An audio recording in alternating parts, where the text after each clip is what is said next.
Bonjour tout le monde.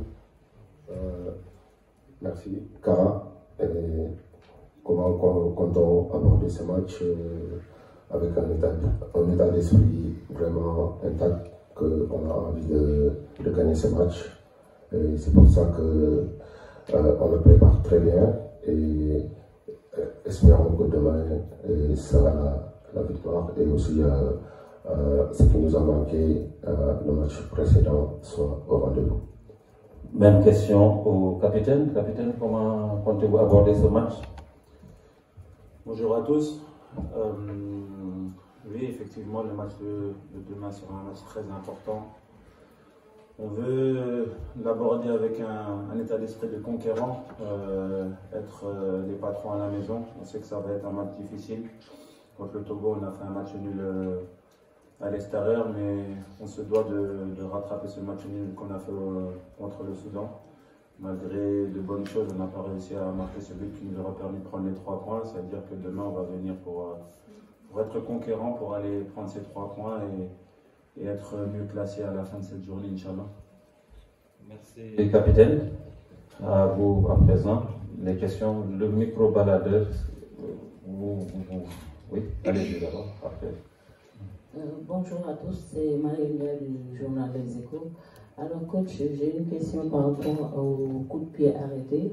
Est-ce que vous pouvez trouver une solution par rapport à ce problème-là? Parce que avec les grandes tailles qu'on a dans la sélection, on a vu qu'on a pêché sur ce côté-là lors du dernier match contre le Soudan.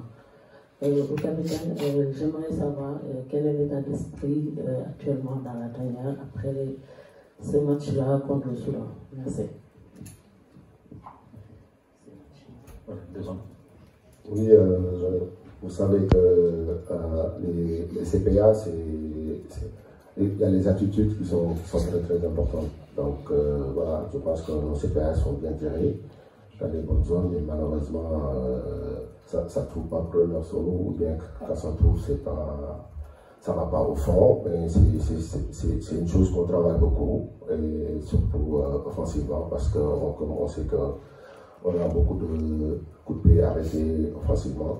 Et voilà, mais espérons que ça paiera pour ce match de demain, qui est un match vraiment important, qui peut se débloquer sur ça, parce qu'on sait que le coup de pied arrêté, c'est quelque chose de très important, et nous, on a beaucoup, et il faut en profiter quand même. Soda, Thiam. Ah oui. Par rapport à l'état d'esprit de l'équipe, je pense que tout le monde est positif. Tout le monde sait qu'on a besoin de prendre les 3 points à la maison.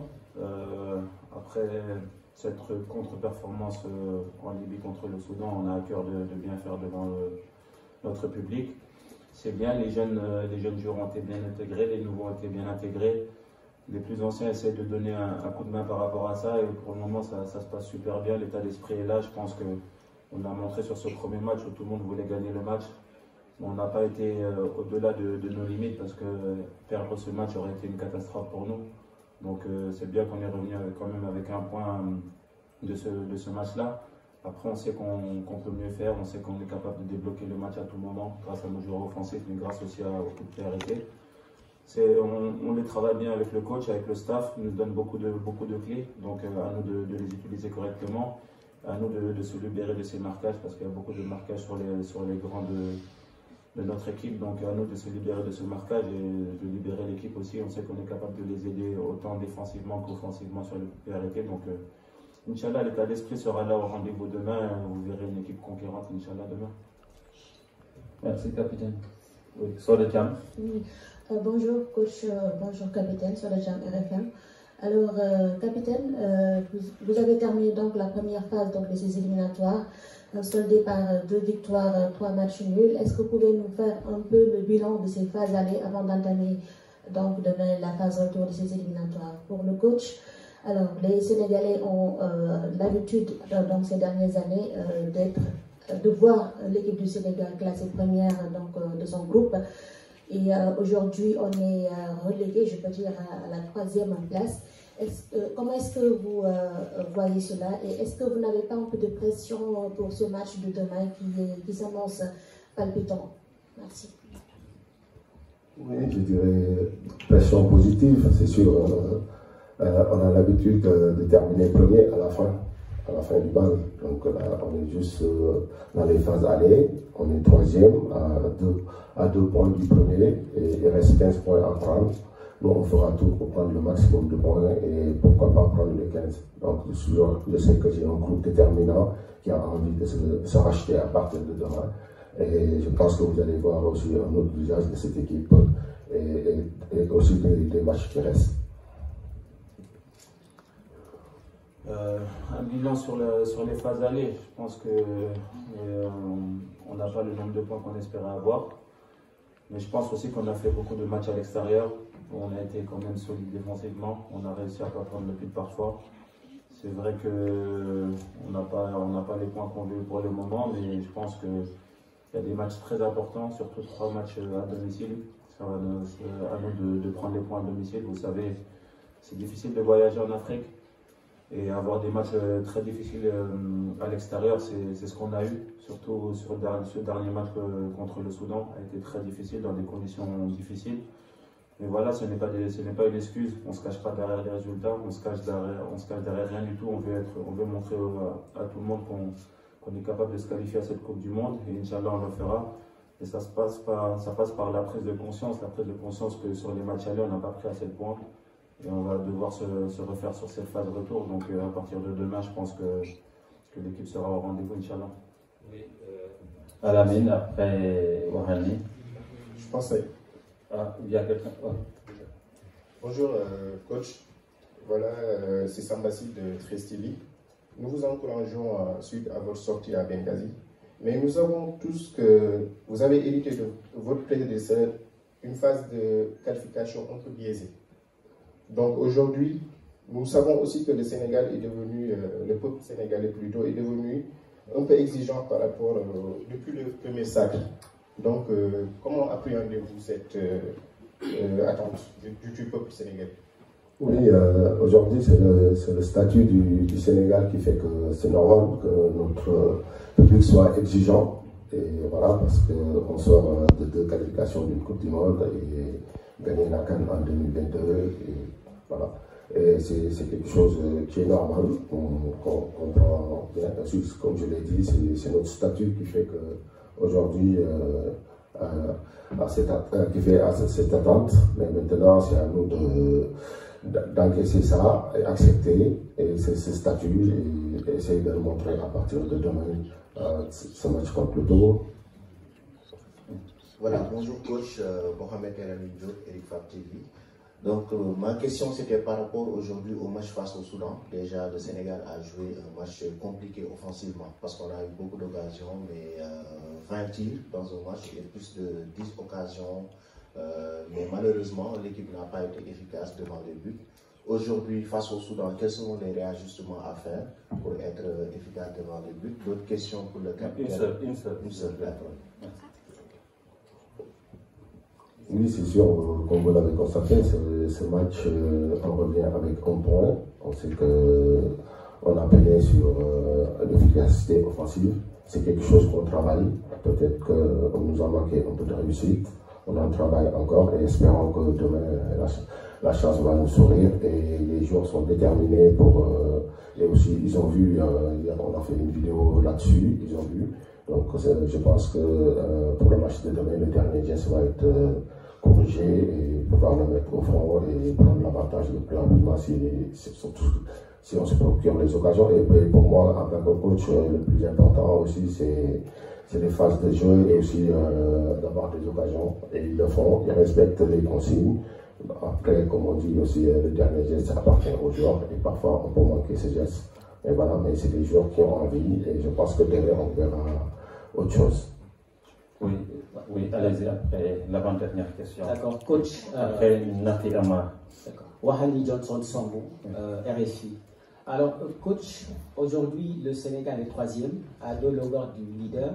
Est-ce que c'est un match que vous allez aborder avec des calculs cette fois-ci? Et puis, de savoir qu'est-ce qui a changé entre le premier match contre le Togo et ce deuxième match? Oui, ce match, on sait que c'est un match important Et comme tout à l'heure, il a bien dit le capitaine, il nous reste 3 matchs à domicile, c'est des 3 matchs pour prendre des points. Et ça passe par le match de demain, et qui peut nous faire recoller au classement. Et aussi, on sait que ça ne sera pas facile, ça sera pas du tout facile, mais c'est à nous de montrer les choses, qu'on montre qu'on est chez nous, on va jouer les coups à fond, on va être une équipe vraiment taille patronne qui domine son sujet et essayer de mettre ces occasions le plus rapidement possible. Nafi Amar. Bonjour coach, Nafi Amar, fan de Sport. Vous avez amené de nouveaux joueurs dans la tanière. Antoine a réussi une belle prestation. Hassan Diao, dès son entrée aussi, a montré de bonnes choses. Est-ce que demain, on peut s'attendre à avoir plus de temps de jeu pour ces nouveaux joueurs, dont Ila Camara aussi? Merci. Bon, écoutez, on a un collectif. Je pense que ces joueurs que vous avez dit, ils ont des qualités, ils ont montré des très belles choses. Antoine qui a joué ce match, qui a montré vraiment des qualités importantes. Il y a Hassan qui rentre bien. Et maintenant, c'est aujourd'hui, à la fin de l'entraînement, on prendra une décision. Qu'est-ce qu'on doit faire pour demain. Oui. Merci, bonjour à tous. El Hacham, notre ami RTS. Une question pour le capitaine, Kalidou Koulibaly. C'est vrai qu'il n'y a pas eu de but encaissé. Des occasions franches. Je disais même dans le commentaire que je n'avais jamais vu le Sénégal aussi fébrile sur le plan défensif. Est-ce que vous êtes d'accord avec ça? Et si oui, qu'est-ce qu'il faut faire pour rectifier et que le Sénégal ne se fasse plus peur en réalité sur des matchs aussi importants? Je pense que c'est une bonne analyse. C'est vrai qu'on a concédé beaucoup d'occasions. Vous savez, c'est difficile quand vous avez la possession du ballon, que vous êtes emporté par les attaques, que vous avez absolument envie de marquer. C'est difficile de contenir les contre-attaques. Vous savez, ils se projetaient vraiment très rapidement. Après, c'est vrai qu'on a concédé 2 ou 3 occasions, mais après, ça fait partie du foot. Je pense qu'il n'y a aucune équipe qui ne concède pas d'occasion. C'est très rare de voir une équipe qui ne concède pas d'occasion. Ça fait partie du football. À nous de bien gérer les situations. Je pense qu'avec Edouard et les autres défenseurs, on a réussi à bien les gérer parce que parfois on avait 2 latéraux qui étaient vraiment très hauts, donc c'était difficile d'avoir les équilibres défensifs. Parce que vous savez, quand vous voulez absolument gagner, on est une équipe maintenant qui est très attendue. Tout le monde défend à 7, 8. Je pense qu'à mon arrivée, quand je suis arrivé en équipe nationale, je pense que quand je suis arrivé en équipe nationale, on n'avait pas autant de défenseurs en face de nous. Aujourd'hui, on a parfois 10 joueurs qui sont en train de défendre, voire 11. Donc ça fait partie du football. À nous de trouver des plans, à nous de trouver des solutions pour pouvoir débloquer ces situations, tout en restant équilibré. On sait que ça reste difficile, mais voilà, on était emporté, je pense, sur ce match de Soudan par la victoire. On a essayé de marquer ce but qu'on n'a pas réussi à marquer. Mais je pense que derrière, avec Edouard, on s'est dit qu'on ne devait pas prendre de but parce que perdre ce match au Soudan aurait été une catastrophe pour nous. Vous savez, 1 point, c'est toujours mieux que 0. Et voilà, c'est des points qui vont nous être chers à la fin, je pense. Ils vont nous valoir sûrement la qualification. Donc, c'est des points positifs. On va les prendre et Inch'Allah, ça fera ces points-là qui feront la différence pour notre qualification et on reste confiant.